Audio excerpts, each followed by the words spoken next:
अलग से बात करेंगे। आज मुख्यतः जो एसआईआर की जो प्रक्रिया चल रही है और उस पे जो महागठबंधन के नेतागण जिस हिसाब से लोगों को दिग्भ्रमित करने का प्रयास कर रहे हैं और जो यात्राएं निकाल रहे हैं लोगों को सिर्फ एक तरह से भ्रम फैलाने की दृष्टि से, उस पर कुछ फैक्ट्स आपके सामने साझा करने का प्रयास मैं कर रहा हूँ।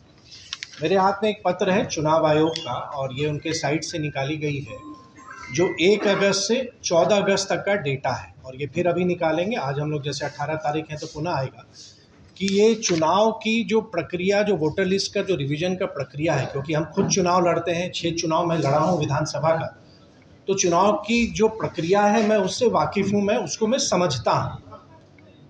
तो ये जो पूरी रिवीजन की कार्रवाई प्रारंभ हुई और 1 अगस्त को जब प्रारूप प्रकाशन हुआ, जो ड्राफ्ट प्रकाशन हुआ, तो ड्राफ्ट प्रकाशन में मुख्यतः हम लोग भी देखते हैं, आप सब भी वोटर कहीं ना कहीं होंगे, तो बहुत सारे नाम जो अब नहीं हैं, इस दुनिया में नहीं हैं, उनके नाम हटाए जाते हैं।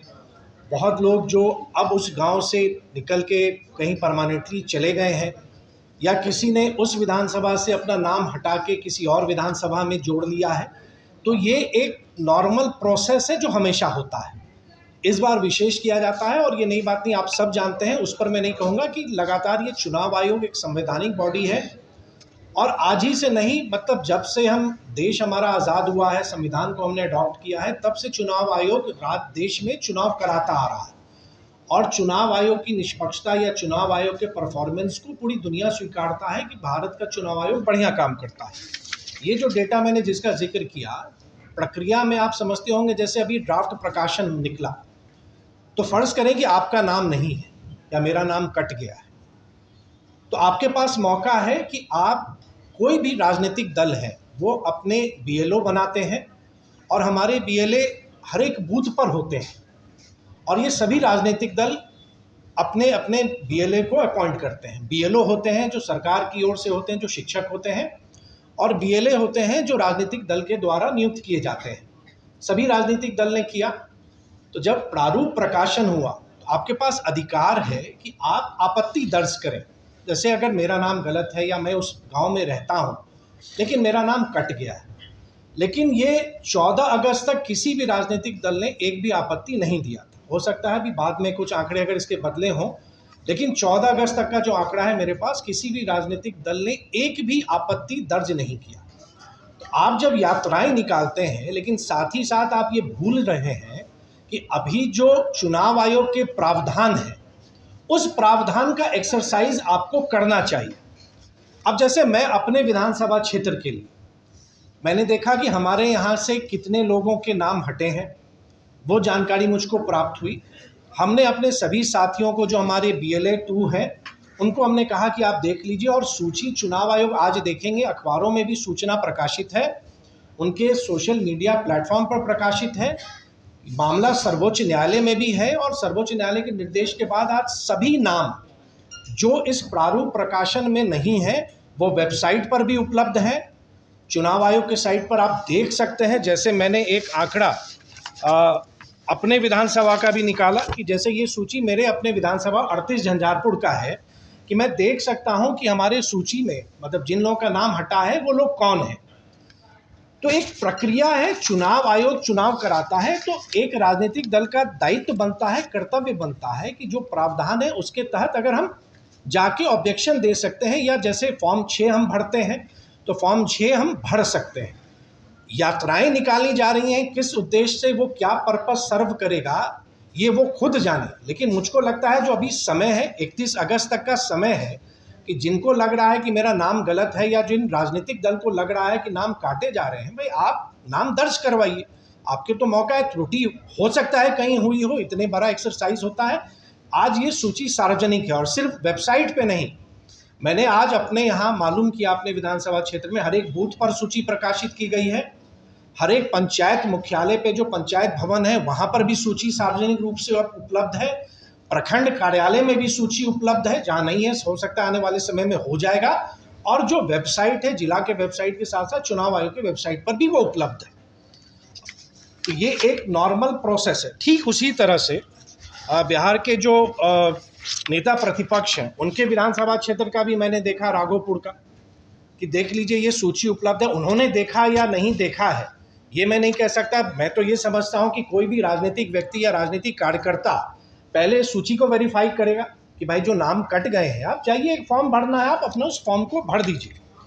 और सबसे बड़ी बात है, मैं आपको बता दूं, अगर क्योंकि लगेगा कि हम जनरल बता रहे हैं, हम अपना ही उदाहरण देके कहेंगे कि हमारे यहाँ भी लगभग 3,11,081 वोटर प्रारूप प्रकाशन के बाद हुए, और उनका जो डेटा अपलोड होना था, जो लगा कि भाई हमें इन्फॉर्मेशन या उनके जो जानकारी हमको डेटा हमको अपलोड करना है, या डॉक्यूमेंट जिसकी बात हो रही थी उसको अपलोड करना है, तो वो लगभग 3,11,000 में लगभग 97,000 मतलब 97% तक के डेटा अपलोड हो चुके हैं।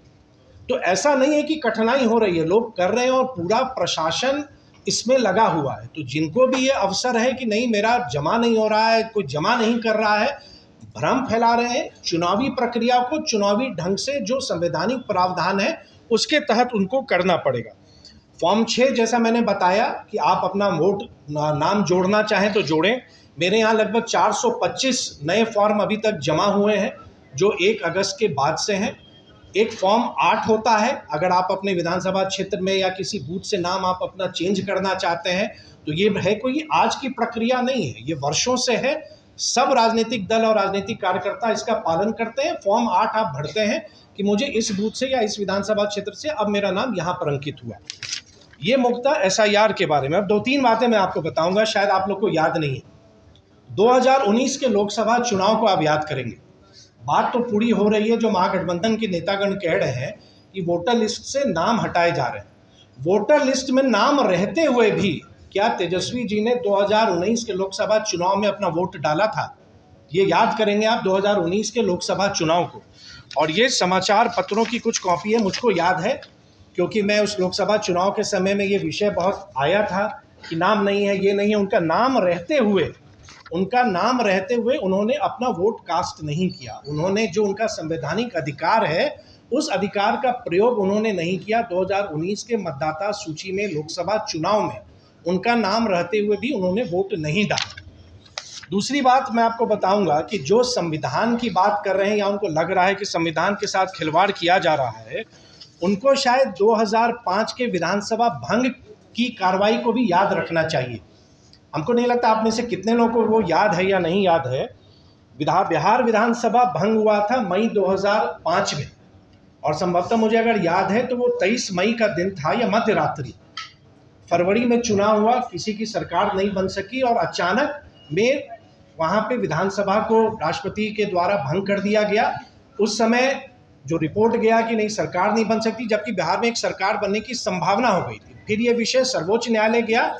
सर्वोच्च न्यायालय का भी जजमेंट है मेरे पास, सर्वोच्च न्यायालय का जजमेंट है जिसने सुप्रीम कोर्ट ने बिहार विधानसभा को भंग होना असंवैधानिक करार दिया था। लेकिन उस समय क्योंकि चुनावी प्रक्रिया अक्टूबर-नवंबर में बहुत आगे बढ़ चुकी थी, लेकिन माननीय सर्वोच्च न्यायालय द्वारा जो पूरे बिहार में जो विधानसभा भंग की कार्रवाई की गई थी, उस कार्रवाई को ही उन्होंने असंवैधानिक करार दिया था। तो जो लोग आज संविधान की बात करते हैं या उनको लगता है कि संविधान के तहत अधिकारों का हनन हो रहा है, 2 उदाहरण मैंने आपको प्रस्तुत किया। तीसरा एक उदाहरण और है आदरणीय राहुल गांधी जी का। शायद आपको याद होगा 27 सितंबर 2013 जब एक सरकार के द्वारा जब ऑर्डिनेंस को किस ढंग से उन्होंने उसको तार-तार करके सार्वजनिक रूप से उसको फाड़ा था। तो ये लोग वैसे हैं जो लोगों के पास, इनके पास कोई फैक्ट्स नहीं है, कोई इनके पास कोई जनता के पास कहने के लिए कोई विषय नहीं है, इसलिए ये जनता को दिग्भ्रमित कर रही है। SIR की प्रक्रिया पूरी पारदर्शिता के साथ चल रही है। आपसे आग्रह होगा कि सोशल मीडिया प्लेटफॉर्म को देखें और सरलता के साथ, वो ये ना कहे कि भाई डिजिटल वाले में कौन जाके देखेगा, हर एक बूथ पर उपलब्ध है। राजनीतिक कार्यकर्ता इसको लगातार देख सकते हैं, आपत्ति दर्ज कर सकते हैं, जो चुनाव आयोग के द्वारा प्रावधान है। मुख्यतः ये विषय आपके सामने मुझको लाना था कि ये यात्राएं जो निकाल रहे हैं राहुल गांधी जी या तेजस्वी यादव जी, जनता को सिर्फ विषय से बल भटकाने के लिए या जनता में एक भ्रम पैदा करने के लिए, जबकि मेरे समझ से उनको जो प्रावधान है उन प्रावधानों के तहत वोटर लिस्ट में अगर कहीं कोई कमी हो रही है तो राजनीतिक कार्यकर्ताओं को जो भी रिटर्निंग ऑफिसर हैं उनके सामने दस्तावेज जमा करने चाहिए।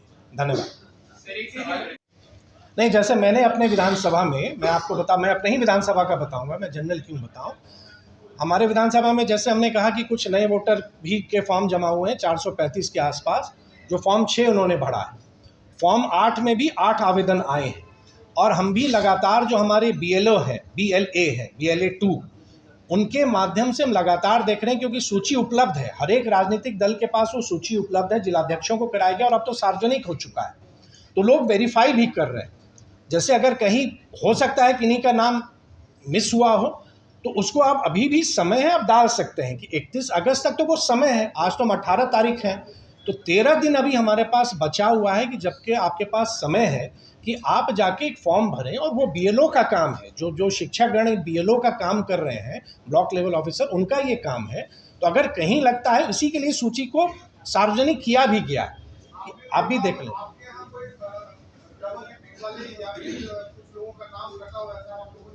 नहीं, मेरे विधानसभा क्षेत्र में देखिए 3-4 श्रेणी है जिसमें नाम हटाए गए। तो जहाँ तक मुझको लगता है, जहाँ तक मुझे याद है, हमारे विधानसभा में लगभग 7,600 के आसपास ऐसे नाम हैं जो अब इस दुनिया में नहीं है। अब लेकिन अगर वो व्यक्ति है तो सबों का ये दायित्व तो बनता है कि आप फॉर्म भर दीजिए। एपिक 2 होना, फिर कुछ श्रेणी है जिनका कोई ट्रेस नहीं है, मतलब वो मिल ही नहीं रहे, तो वैसी भी एक श्रेणी है, उसमें भी कुछ लोग हैं जो अस्थायी रूप से शिफ्ट हो गए हैं, अब वहाँ नहीं है। मान लीजिए कोई दिल्ली चले गए, वहाँ उन्होंने नाम अपना वोटर लिस्ट में दर्ज कर लिया, तब उनका नाम वहाँ नहीं होगा, वो चले गए हैं। कुछ लोग ऐसे हैं जिनका नाम 2 जगह हो सकता है, होता है, कहीं हो गया, कहीं गलती से हुआ, हम ट्रांसफ़र हो गए, मेरा नाम वहाँ भी रह गया, वहाँ भी है, तो कुछ वैसे नाम भी हटाए गए। तो मुख्यतः ये 4 श्रेणी में हर एक विधानसभा में वोटर लिस्ट में इस तरह की कार्रवाई की गई है। अब मौका हमारे पास है कि अगर लगता है कि नहीं ये गलत हुआ है, तो अभी तो समय है, तो समय का उपयोग करें ना। आप जो समय यात्राओं में आप बिता रहे हैं, क्या उन नेताओं ने या उन राजनीतिक कार्यकर्ताओं ने अपने बूथ के भी डॉक्यूमेंट्स को वेरीफाई किया है या चेक किया है कि किनके नाम कटे हैं, और आप उसमें जमा करें। आप एक सवाल एक करके जी बताएं, एक रुक जाइए जी।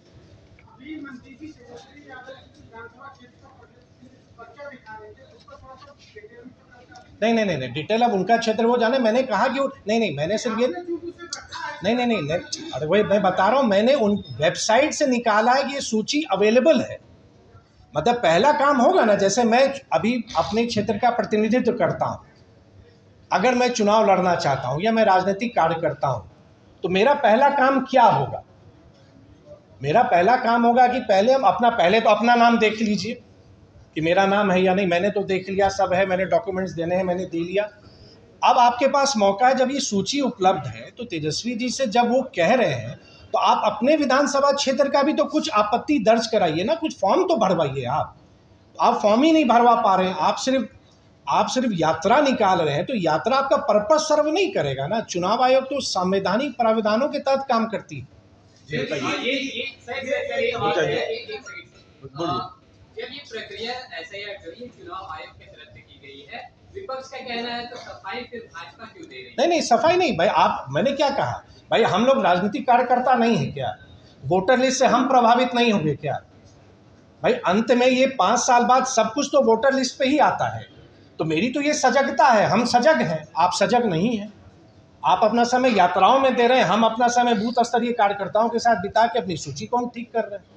आप कह रहे हैं कि चुनाव आयोग का काम सही से करके नहीं, ऐसा देखा गया कि के बाद 2 नंबर आए सामने, 3 बड़े नेताओं के 2 नंबर सामने आए, तो विपक्ष अगर उनसे जवाब मांग रहा है और उनसे कह रहा है कि शायद सुप्रीम कोर्ट की दखल के बाद आप लोगों ने चुनाव में जारी किया, तो कहीं ना कहीं कुछ गलतियां हैं। नहीं, सही नहीं ठहरा रहा हूँ मैं। सही गलत कहने वाला मैं नहीं हूँ। मैं चुनाव आयोग की तरफ से बात नहीं रख रहा हूँ। मैं एक राजनीतिक कार्यकर्ता भारतीय जनता पार्टी की तरफ से बोल रहा हूँ। चुनाव आयोग, क्योंकि मैं एक्टिव हूँ, मैं देखता हूँ। आज आप लोगों में से या कौन राजनीतिक कार्यकर्ताओं ने आज भी चुनाव आयोग का सोशल मीडिया देखा होगा? उन्होंने सार्वजनिक किया है, इसकी सूचना भी उन्होंने दी है, लेकिन मुझको नहीं लगता है कि कितने लोगों ने उसको देखा है। अगर प्रक्रिया में कहीं कमी है तो आप संवैधानिक प्रावधानों के तहत ना आप उसका पालन करेंगे। आपके तहत संविधान तो नया नहीं बनेगा। जो कॉन्स्टिट्यूशनल प्रोविजंस हैं, जो एक मताधिकार का हमारा अधिकार है, आप उसके तहत कार्रवाई करेंगे ना। आपने भी लेकर सवाल खड़ा करते हैं, ठाकुर जी खड़ा कर चुके हैं सवाल, तो ऐसा क्यों, मतलब आप लोग नहीं भाई, चुनाव आयोग का मैं प्रवक्ता नहीं ना हूँ, ये चुनाव आयोग का विषय क्यों मुझसे, मैंने जो विषय रखा है उस पर बात करें। मैं चुनाव आयोग का ये पीसी नहीं ना है। चुनाव आयोग ने कल प्रेस वार्ता करके सारी बात कही है, चुनाव आयोग की प्रेस वार्ता। चलिए, बहुत बहुत धन्यवाद आप सभी, धन्यवाद।